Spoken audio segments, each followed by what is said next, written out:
नमस्कार, मेरा नाम है डॉक्टर पूरू धवन और आज इस वीडियो में हम बात करने वाले हैं पुराने लकवे के इलाज के बारे में।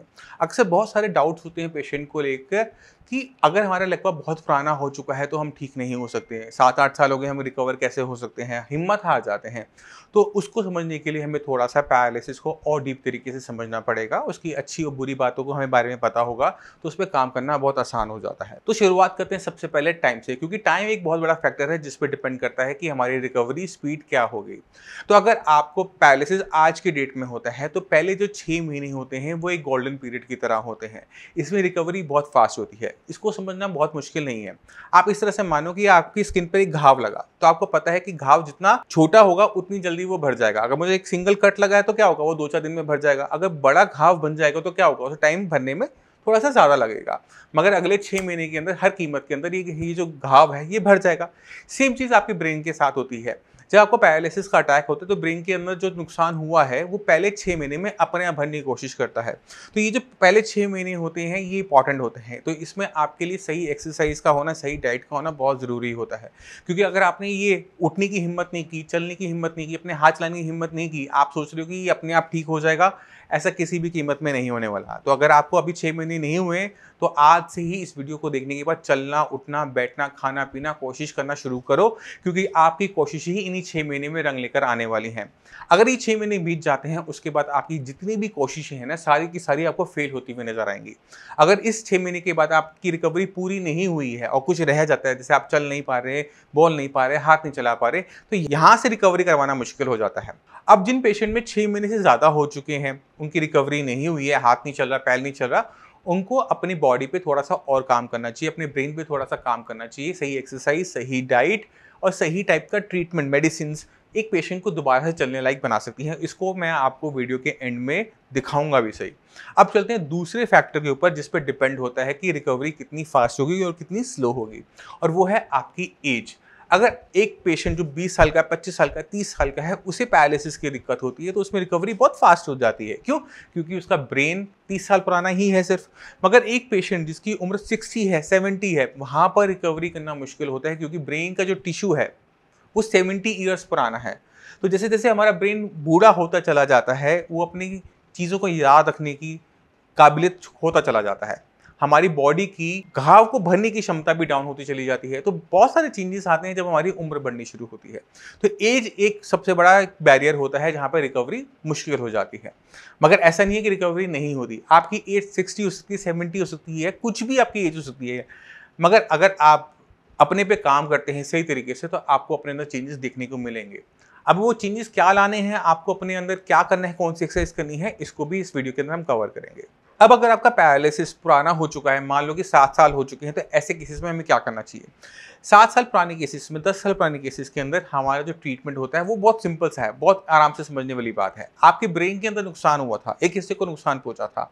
ब्रेन के उस हिस्से का जो काम है वो अपना बॉडी खो चुकी है। हमने क्या करना है, आसपास जो ब्रेन का बाकी हेल्दी एरिया होता है उसको ट्रेन करना होता है कि आपने ये काम करना है। मगर हम तो ये कोशिश कर रहे हैं, एक्सरसाइज हम कर रहे हैं, बट हमें रिजल्ट नहीं मिल रहा, क्योंकि ब्रेन के अंदर जो डेवलपमेंट होती है वो हमारी बाकी बॉडी की डेवलपमेंट से थोड़ी सी अलग होती है। हमारी बॉडी में कोई चीज़ मर जाए तो उसकी जगह दूसरा एक नया सेल ले लेता है, मगर ब्रेन के अंदर ऐसा नहीं हो पाता। ब्रेन के अंदर जो हमारा ब्रेन बना हुआ होता है वो न्यूरॉन्स का बना हुआ होता है। न्यूरॉन्स जब हम पैदा होते हैं, जितनी संख्या में हम तब मिलते हैं, वो हमारे वहाँ से लेकर एंड तक उतने ही रहते हैं, उससे कम हो जाते हैं, बट उससे ज़्यादा नहीं हो पाते। एक सेल भी एक्स्ट्रा नहीं बन पाता। अब ये जो न्यूरॉन्स हैं ये एक स्पेसिफिक काम करते हैं। हमारे ब्रेन के अंदर बहुत सारे हिस्से होते हैं, कुछ देखने का काम करते हैं, कुछ बोलने का काम करते हैं, कुछ सुनने का काम करते हैं, कुछ हमारा टेम्परामेंट बनाते हैं, कुछ हमें मैथ्स करवाते हैं, कुछ हमें लैंग्वेज देती है। तो ब्रेन में बहुत सारे डिपार्टमेंट्स हैं। अगर एक डिपार्टमेंट में कोई नुकसान हो जाए, मान लो कि आपके हाथ पैर को चलाने वाले डिपार्टमेंट में नुकसान हुआ, तो ब्रेन के जो बाकी हिस्से हैं उनको इस काम को सीखना पड़ता है, और सीखने के लिए हमें उनको पहले तो ताकत देनी पड़ती है कि वो सीखने लायक बन जाए। जैसे एक बच्चा होता है ना, नालायक होता है, तो हमारा ब्रेन कुछ टाइम बाद नालायक सा बन जाता है, वो सीखने के लिए मना करता है। तो हमें सिखाने के लिए उसको हर तरीके की चीज़ें देनी पड़ती हैं, उसको सही एक्सरसाइज बतानी पड़ती है कि अगर आपने चलना ठीक करना है तो आपको कौन सी एक्सरसाइज करनी है, अगर आपने हाथ उठाना शुरू करना है तो आपको कौन सी एक्सरसाइज करनी है। साथ में जब आप उसे इतना सारा काम करवा रहे होते हो तो उसे अच्छा अच्छा खाना देना भी ज़रूरी होता है कि खाने के अंदर अंडे लो, दूध लो, दालें लो, मशरूम खाओ, नॉनवेज खाओ, चिकन खाओ, फिश खाओ। क्यों? क्योंकि उसको वो चीज़ अच्छी लगती है।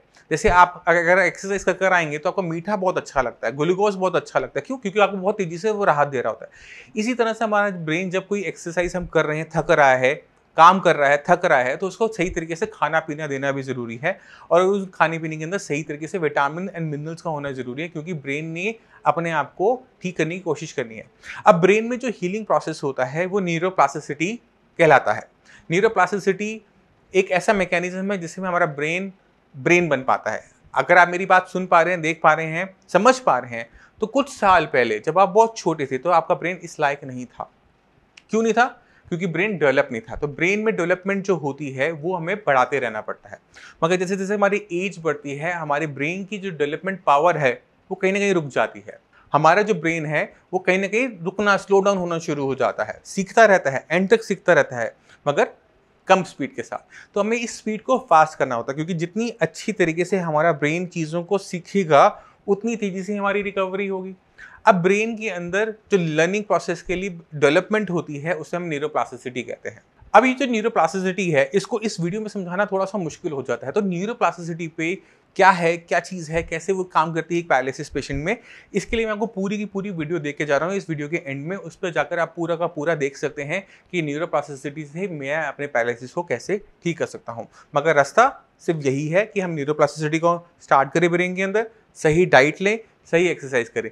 जब ये तीनों चीज़ें आपस में मिल जाती हैं तो पेशेंट के अंदर ड्रामेटिक चेंजेस आने शुरू हो जाते हैं।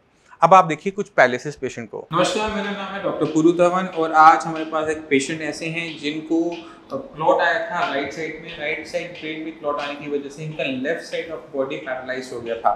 कंडीशन कुछ ऐसी थी कि जब हमारे पास आए तो चल तो लेते थे मगर हाथ की जो फिंगर्स थी वो बिल्कुल क्लॉ फॉर्म में थी, बिल्कुल मुड़ी हुई थी, खुलती हुई थी और हाथ उठता नहीं था। तो चलते हैं पेशेंट के पास और देखते हैं कि पेशेंट को कितना इंप्रूवमेंट मिला 1 महीने के साइंस इंजीनियरिंग के ट्रीटमेंट। तो लक्ष्मी जी, आपको ये दिक्कत कब शुरू हुई थी, कब हुआ था पैरालिसिस का अटैक? मेरे को हुआ था सर होली वाले दिन सुबह 8:15 20 मार्च को। 20 में। और तब क्या दिक्कत हुई थी? तब सर मैं आके सिर्फ काम पे से 8 बजे आके 8:15 बजे खड़ा हुआ था, सिर्फ चाय पी थी मैंने। अच्छा। चाय पीने के बाद मेरे हाथ में और पैर में एकदम सरसराहट सी महसूस हुई। मैं ये चाय लेके आई थी, मैंने चाय पी थी। मैंने उनसे कहा मेरे को कुछ अजीब सा महसूस हो रहा है। तो मेरे से बोली क्या हुआ? मैंने कहा मेरे को कुछ अजीब सा महसूस हो रहा है। मैंने कहा मेरे हाथ और पैर में चींटियाँ चल रही हैं। अच्छा। तो इतनी देर में तो मैं लड़खड़ा के गिर पड़ा था। अच्छा। तो इन्होंने संभाल लिया। मेरा बेटा था, मेरी बेटियाँ थी, दोनों घर। तो स्कूटर पर बैठा के मुझे RML ले गए थे। तो वहाँ जाके मेरा ट्रीटमेंट चला था 4 दिन। उसके बाद उन्होंने मेरे को डिस्चार्ज कर दिया। तो जब वहाँ से आए तो क्या कंडीशन थी? उस समय तो मैं लेफ्ट हैंड साइड पूरी अनकॉन्शियस थी, कोई मतलब मेरे फेस वगैरह पे, आँख वगैरह पे पूरा लेफ्ट साइड हो चुका था। वॉइस भी चली गई। अच्छा, और जब साइंस इंजीनियरिंग में आए तो क्या कंडीशन थी? साइंस इंजीनियरिंग में जब आया तो मैं चल तो रहा था मगर मेरा हाथ काम नहीं कर रहा था। हाथ की क्या कंडीशन थी, थोड़ा सा बताओ। हाथ की मेरी कंडीशन, हाथ मेरा पहले इतना उठता था और मुड़ा रहता था। कैसे मुड़ा रहता था? फिंगर मेरी ऐसे मुड़ी रहती थी। अच्छा, अब पूरा हाथ उठाओ। अब मेरा हाथ ऊपर उठता है और फिंगर मेरी सीधी हो गई। अब चीजों को पकड़ने में दिक्कत तो नहीं होती? नहीं। पकड़ो, पेन उठाओ उल्टे हाथ से। पहले कर पाते थे इसको? नहीं, पहले नहीं कर पाते थे। अब कितने टाइम में ये हुआ? 1 महीने के अंदर ही सारा सुधार हुआ। तो आपने खुद देखा कि पेशेंट के अंदर वो चेंजेस जो चाहिए होती हैं, जो उसकी इम्प्रूवमेंट रुक जाती है, वो शुरुआत करने के लिए हमें हाथ पैर की मसल्स पे काम नहीं करना पड़ता, हमें सिर्फ पेशेंट की ब्रेन पे काम करना पड़ता है, क्योंकि वहीं पर क्लॉट आया था, वहीं पर डैमेज हुआ।